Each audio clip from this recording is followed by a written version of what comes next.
When we change our mindsets, we can change our outcomes, giving us the freedom to live the life we want. Welcome to Get Safe's Movement for Change podcast, where we invite industry professionals to speak about changing mindsets on key social, emotional, and societal topics, challenging us to do the same in our own personal lives. Hi, everyone. Thank you for joining the Get Safe podcast Movement for Change. My name's Stuart Haskin. I'm the director and founder of Get Safe. So today's topic is bully prevention. I have Dave Monderine here. He happens to... Again, he's waving to the mic, so we'll let him know that. That's no video here. But anyway, thanks for the wave, Dave. But Dave's been with us for over 10 years. Yeah, teaching out in the field. And he, no one likes to be labeled expert, but I feel that he's definitely an expert in the field, especially in bully prevention. He works with thousands of individuals a year through Get Safe. So we're super happy to have him. And so you know a little about him. We're going to ask him, how did you come to Get Safe? Oh, wow. Well, it's coming up. I'm in my 11th year. June will be my 11th year here with the agency. And I came out of a background of food service, bartending, and it was great and it was fun. But I really wasn't.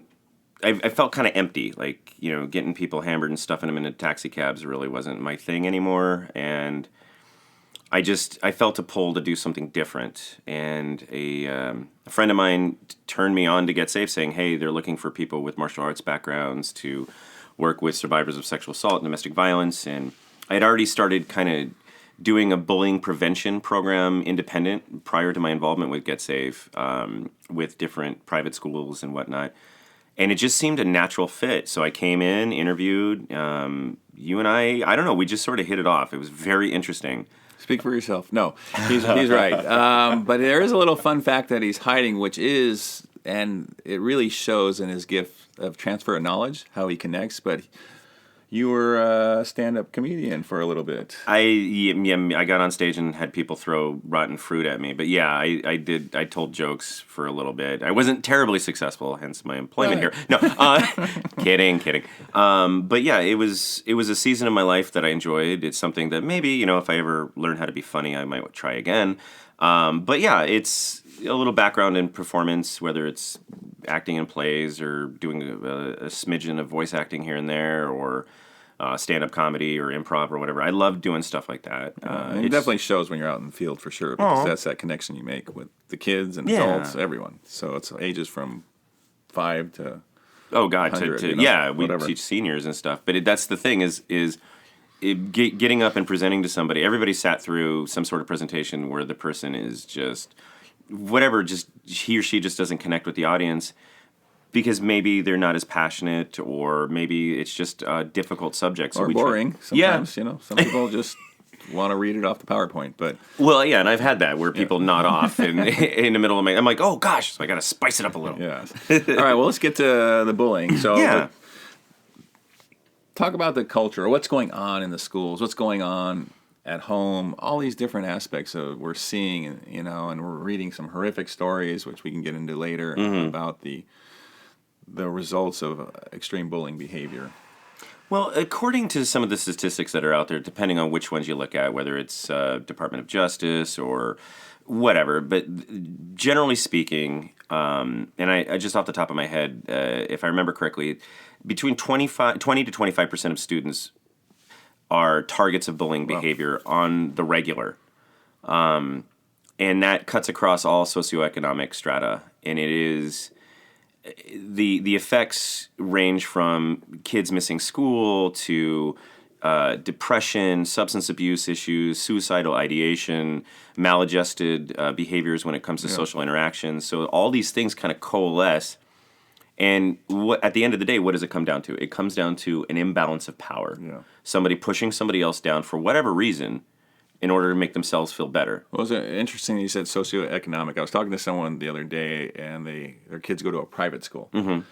And they're talking about bringing in a prevention program and bully prevention. And they were going, well, the school district is not going to allow us to do this, or the school principals, because it doesn't happen here, they think. Yeah. Because of the wealth of the students. But as we know, there is no boundary for bullying. There is none.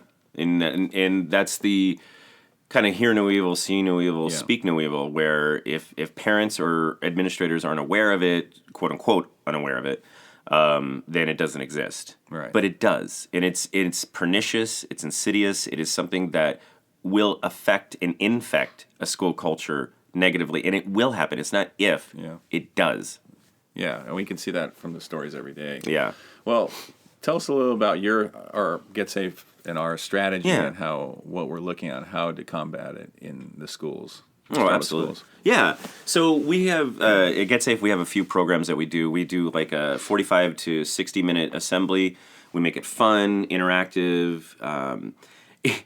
We get the kids basically rallied to identify what the differences are, between bullying behavior and reciprocal teasing, which can actually build rapport if it's done if both parties are laughing. If it's a one-way street and only one party's laughing, that's kind of bullying behavior. Not kind of, it is bullying. And that's the thing, because a lot of parents are going, well, how do you know they're just not teasing? Well, everyone needs to understand what teasing is versus, and like I said, they both have to be involved in it. If someone is not happening or having it and feeling bad, and maybe they're just doing a little weird smile just to kind of get out of there uncomfortably. Yeah. Those are the things. Those are the tools we need to show. Well, it's like, let's extrapolate it from the student to like workplace, where a male colleague will talk about a female colleague's body or touch her without consent, and she just was taught from an early age to demur, to giggle through it. Oh, you're so silly, so as not to incur a violent reaction from the person perpetrating the action, usually a male in this situation. Or an elevated teasing. Like, yes. What's wrong with you? Why are you so sensitive? Yeah. I'm just complimenting and you. that happens both male and female, male. Oh, yeah, absolutely. But the preponderance is male to female. Preponderance is us non-readers. Oh, my gosh. It's just the overwhelming majority. There you go. I could have guessed that, but I just didn't want to. So if we take it back to the school setting, there are situations where when somebody's being teased because of their gender identity, or they're being teased because, in my case, because my ears were ginormous, so kids used to call me Dumbo, right? Well, I learned how to kind of be mad about it initially, be sad about it, growing from mad to being sad. Then I started learning, started joking with it. Oh, yeah, that's right. I'm going to fly away to Timbuktu or whatever. When you're in second, third grade, you try to find some funny way to deal with it, but it still hurts. Right. And then there are parents that say, well, you should punch that person in the nose, or you should fight fire with fire. And we know in our agency at Get Safe and in the community at large, violence breeds more violence. Yeah. So going up to the bully and socking him in the nose or her in the nose, all that's going to do is cause more pain, not just pain in a general sense, but for both the target of the bullying behavior and the perpetrator of the bullying behavior. Well, and that's also, it's almost re-victimizing the kid who's being bullied, too, because there's some that are going to rally to do it, but others are terrified and feel like they're failures if they don't do it, and they're not, their parents are going to look down on them. Mm-hmm. Shame. That is not the issue. The issue is for us. That's our job as parents is to protect our kids and help them every way they can, which you have tools and tips on how to do that. Oh, absolutely, yeah. And it's the shame and taboo that surround bullying behavior. If you're a target of bullying behavior, whether because you're a member of the LGBT community, you're a person of color, or you're a person of color who happens to belong to the LGBT community, those things compound. If you're a person of the LGBT community and a person of color, and you have a developmental disability, now you're compounding and compounding and compounding. And the targeting seems to be sometimes swept under the rug by administration. So, well, if this person wasn't different, if they didn't express their sexuality or their identity, or if they somehow were less Latino or less African American, or they didn't talk a certain way, people should be able to be who they are. As long as people are acting appropriately, ethically. So, all right, so tell me how you communicate that, because we were just looking at a news article where a 10-year-old young boy had killed himself because he was born with a... He had a birth defect, if I remember correctly. And he was wearing a bag, and the kids didn't understand it, so they made fun of it, and maybe there was some little fecal matter because of the bag. Oh, the colostomy bag, yeah. And that's where the teasing came, and the parents tried to get a hold of him. But how do we educate? Because that's what we have to do, because they see differences, and that's why special needs... individuals with special needs are the highest rate of victimization through bullying, because it's different, and so they look at them. So, what's your Well, tool? I remember being in school where there was a young man who acted differently, and I didn't understand what autism was back in the early '80s. I had no idea, and so I was a person who was like, "Well, that guy's weird." Now I was being bullied, so what happens? Crap rolls downhill, right? So if I was being bullied, what do? I turn around to the next person who looks, because it was different. Well, it's also a way you regain your strength by targeting someone else. By trying to, yes, exactly, trying to empower myself by depowering somebody else. Right. But the overarching point on this was, young people, for whatever reason, they strive for hegemony. They want everybody to be. Sorry, everybody try to be the same. Non-readers. Okay. Oh my gosh! He has a very big vocabulary. That's for sure. We know that. But go on. Young people. There's a certain amount of this is what everybody's wearing. This is what everybody's into. Everybody's using this kind of skate brand clothing. So if you're out or your family can't afford a certain thing, or for whatever reason you don't have the latest and greatest or the thing that everybody else is into, well, you're different. Right. Well, that's something that we can buy. What about something we're born with? Yeah. What about the color of our skin, or how we identify, especially when you're going through puberty, how you identify? You start feeling attraction towards somebody that might be of the same gender, and you get victimized for it because you're different. So back to your original question is, how do we sort of stanch that at the school level? Well, a lot of it has to do with communication. It's just being able for administrators to say, no, here's what's appropriate and here's what's not appropriate. Here's where the boundaries are, and if you stray outside the boundaries, and there will be consequences for it. It's not to punish, it's not to be punitive, it's to protect. So that's the top. So part of that demystification is letting people understand, to get to know differences. Yes. And I think that's what we see a lot when we have these mixed groups. We have a lot of, we run camps, and everyone's different there, and everyone stands up at the first week or two, fights, right? And then, but as they get to know each other and know there's differences, whether it's language barriers or culturally different foods or anything, but I think that's real key. And, if a kid is targeting a kid with special needs, maybe put them in a special needs class to help. To volunteer. Yeah, volunteer, and so they get to know, and that's, as you know, we're afraid of what we don't understand. Yeah. And then we lash out at it. That's part of it. That's not everything. Yeah. It's not a get out of jail free card. It's an understandable thing. And I know that's not what you're saying, but it's an understandable thing. It's a human reaction. We fear what we don't understand. So as you mentioned, I think at the inclusion programs at the school level, like from the admin, we were talking a second ago, now just from the student body perspective, inclusion programs, having, maybe somebody with a special need talk to the kids about what it's like being a person with special needs, somebody who's a strong advocate and can say, hey, listen, I'm a person with a developmental disability, and this is what my life is like, and you don't have to be afraid of me or people like me, but not everybody's going to be like me. So you might have somebody else with a disability and they act totally differently. So you don't have to be afraid. Right. You don't have to fear. And it's okay to talk to your mom or your dad or your teacher. Say, hey, why does Dave, when he gets excited, why does he flap his hands? I don't fully understand it. It looks weird, Mom. Can you help me understand what's going on? Right. Why does he rock? Why does he repeat certain words rather than answer, does he want to play tag? And he just says tag over and over. Like those kind of markers that we can say, okay, this might be a person with a disability. So let's not be afraid of it. Let's welcome them and let them participate to the best of their ability. So let them understand that. All right, how do you do this? You get the kid who is shorter than the other kid but wants to challenge him for no reason because he's just trying to exhibit power and control. Yes. Because real quick, a side note, Dave is in front of, like I said, at times 600 individuals, capturing the room and giving them the thought. So it's opening up and expanding their mindset. So we're changing that mindset. So there are going to be more positive outcomes. And we've had lots of school districts tell us, thank you. We see change going on. But how do you combat that? How do you, it's, now it's just maybe just there's a size difference. And, and the kid wants to fight, or the taller one wants to fight the younger one. Or, how do we, besides, we want to get the information out there, what else? What other rule or ways we can do this? Well, here, if you'll let me step back for a moment. Sure. So you were talking about somebody who's bigger, somebody who's smaller. Let me table that for just 1 second. I want to get back to something you were talking about, a thought you brought up a minute ago, which was the idea of the student body. Cool. Let me go back there.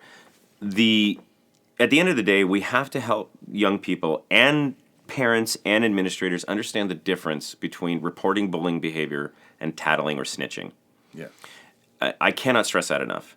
If somebody it believes that they're a target of bullying behavior because it's not reciprocal, where teasing is not, like somebody would pick on me for my ears or whatever, right? At the end of the day, if I tell a teacher, like, hey, this makes me uncomfortable, and the teacher says, well, stop tattling on Joe or Jim or whatever, then that student who was messing with me, or the target, in this case it was me, they've taken my power. I go to an adult that I think I could trust, and the adult scolds me and admonishes me for tattling, where I should just somehow learn how to suck it up and deal with it at such a young age. So what in our system, our bullying prevention system, which we call Back Off Buddy, Right. we do a lot of differentiation between what is tattling and what is reporting. And that is a key thing, because parents and administrators sometimes just don't want to know about it. I remember being a substitute teacher in the recent past where I'm walking during break to the teacher's lounge to go get a snack or something, and I saw a tenured teacher, and this is not to disparage teachers. I'm a big believer in public education and teachers, but I saw this one particular teacher walk right past a bullying situation where a crowd started to form and kids were going at it to this one little boy who was the target for whatever reason. And I watched this teacher walk right past it. Being a sub, I didn't know where quote unquote my lane is. I hate that expression, but didn't know what my lane was. So I said, hey, knock it off. I dispersed it. When I saw the teacher, I said, well, what happened? Why? Oh, I didn't notice it. Was the teacher's response. And they were literally 3 feet from the action, from where the crowd was forming. So I have a hard time buying that. Yeah. The reason why I say that is this: the reticence of adults to get involved, because sometimes, I'll be honest with you, sometimes adults, and myself too, where you see a bullying situation, you want to step in, and you feel like, oh crap, are they going to turn around and bully me? Or are these young people or college people going to turn around and victimize me if I speak up? And we gotta take that bystander behavior back. Yeah, but if you're that tenured teacher who's seen it 100 times, well, they probably don't even pay attention. She probably saw it, or he saw it. I don't know if it was a female or male, but just go, well, whatever. This happens all the time. Which to that kid surrounded, Oh my gosh. that is A nightmare. That's happening right now. So I also believe there is a level of that where we're trying to encourage teachers. Every day is a new day, and we just did a training yesterday about people that go in the field. Oh, yeah. Each day is new. You walk in that school, just your classroom. Don't worry about what happened before. Your mindset needs to be changed to say, this is new. That kid's being poked. I don't care if he's been poked 10 times and you've already straightened out. Always keep an eye on it, because that, like I said, that behavior directed at that kid is very real. Yes. And they're just walking back. So I don't know, hopefully maybe you shook it, rattle it a little bit. It was a male teacher, and it was I hopefully you said female. Sorry. No. Sorry if I did. I misspoke. It was interesting, and I don't ever want to cast aspersions, but we just want to give tools to parents and caregivers and teachers, just how to be able to de-escalate the situation and inform and educate the kids so that they... Well, we have kids, so we want to know our kids are protected. Yes. That's part of the job. Yes. So, all right, so let's do this. Give me one success story. I mean, out of the hundreds that you have, that you remember that probably touched you pretty deeply. Well, let me preface this. I hate doing stats, but well over 50% of bullying situations they stop basically when a peer intervenes. Okay. So that is heavy duty. So that means that there is peer involvement. And the reason why I say that is this. We were doing a bullying prevention program with the Los Angeles County Library System, and we happened to go out to the Quartz Hill Library in I believe the High Desert, if I remember correctly, near Lancaster. And I had a room full of about 15, 18 young people, and there were 3 young ladies, roughly junior high age, middle school age, sitting at my 12 o'clock. So it was horseshoe shape, semicircle shape, and they were at my 12 o'clock. And the most boisterous of the 3 ladies was just detracting from the class, giggling inappropriately, making snide remarks, rolling her eyes, and talking to her friends when I'm in the middle of my presentation. Now, normally I can redirect that and kind of get that locked down, but her behaviors were extremely troublesome. So after 2 admonitions, say, hey, listen, please be quiet. Please, please, please. Just pleading with her, appropriately, of course, and just saying, hey, come on. Everybody, you got to set a good example here. Right. Finally, after the 3rd one, I said, you know what, I'm going to have to ask you to leave because you're distracting from the class. So for whatever reason, that sort of snapped her to attention, and she actually tried harder. When we did the physical self-defense portion, she said she volunteered, she rocked it.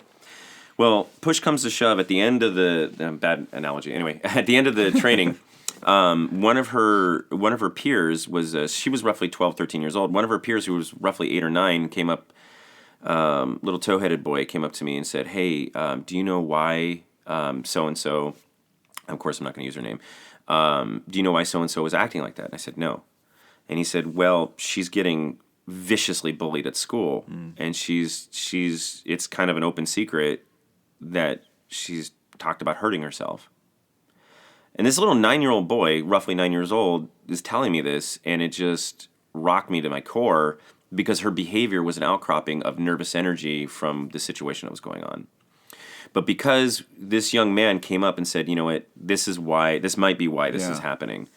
We got her connected to the librarian who was hosting us that day, who then connected her to Los Angeles County Sheriff's Department. And they were able to get some help for her because she was in crisis. She had deep suicidal ideation. When we talked with the librarian and I, she broke down. There were some issues at the home. There were some issues at school. And because she was a young lady, a pretty young lady, a popular young lady, she was expected to act in a certain way, like things didn't get to her, or things like she should be able to let things roll off her like water off a duck. And even though she was popular, she was still a target of bullying behavior. Well, I mean, what happened there that's the definition of it takes a village. Yes. Because, I mean, you guys, it just sounded like everyone, the friends, stepped up, which we're always encouraging. Yes. Help your friends. If you see bullying behavior, either go tell someone quietly if you're afraid it's going to come back at you, but you'll be involved. Or what they did is they briefed you, which you had the tools. Yes, absolutely. Absolutely. And you know what? Speaking of having tools, I think there's some things for parents that we can do. Some tips and tricks if you're okay with that. Would it be all right if I? Yeah, that'd be great. Okay, awesome. So I was just going to ask you that. Well, sorry. I here's the thing. Parents, first and foremost, have open lines of communication between you and your young person. I'll give you an example. When I pick my kid up from school and he gets in the car, if I ask him how his day was, if I just say, "Hey, how was your day?" "Fine." Right. And that's the end of that conversation. Yeah. So I have to dig a little deeper. As a parent, I got to kind of figure out a way to say, "Hey, what was the best part of your day? What was the worst part of your day?" And make sure that even if my kid tells me something that's pretty alarming, that I have to remain stone-faced, poker-faced. If my son or your child, listener, if your child says, these people are picking on me, and you kind of lose your cool, not at your son or your daughter, but at the school, well, we're going to go do this, and we're going to go do that, and we're going to put a stop to this, then the child feels like, okay, I can't tell mom or dad because they're going to flip out. So the first thing is keep lines of communication open. Second, try to be poker-faced, stone-faced. Your blood might be boiling on the inside, but try as much as possible to have a neutral affect on your face and your body language so that your son or your daughter feels safe to tell you. Well, that just happened to me. My 6-year-old son came home, didn't eat lunch, and he tends to talk to my wife more when that stuff. There's something about us that he'll eventually share, but he'll go there, and he said, well, the kids at my table were squashing my lunch, and I asked them not to do it. So we know our first thing is we're going to go fight some 6-year-olds right now. But nowadays they're pretty strong, so I didn't know if I could take them. So I just, but you want to do that, but like you're saying, let's take a plan. Would you like us to talk to the teacher? What do you want to do? And that's the third point. That was awesome that you said that, because the third point after line of communication, keep those open and be stone-faced, is involve your child in the solution. Yeah. So if if your child says somebody, I feel like they're targeting me, like you just said, well, honey, what do you want to do about this? How do you want to achieve? So, because think about it this way. The people using bullying behavior, employing bullying behavior at the school have already taken the child's power. And if we say, well, we're going to do this, that, and the other thing, we're inadvertently, well-intentioned, but we're inadvertently taking their power again. And we're re-victimizing them, even though our intentions are good. So parents, involve your child in the solution and let them come up with appropriate ways. Now, if they're like, well, Dad, I think you should go down and beat all these kids up. Obviously, not appropriate. Hilarious, not appropriate.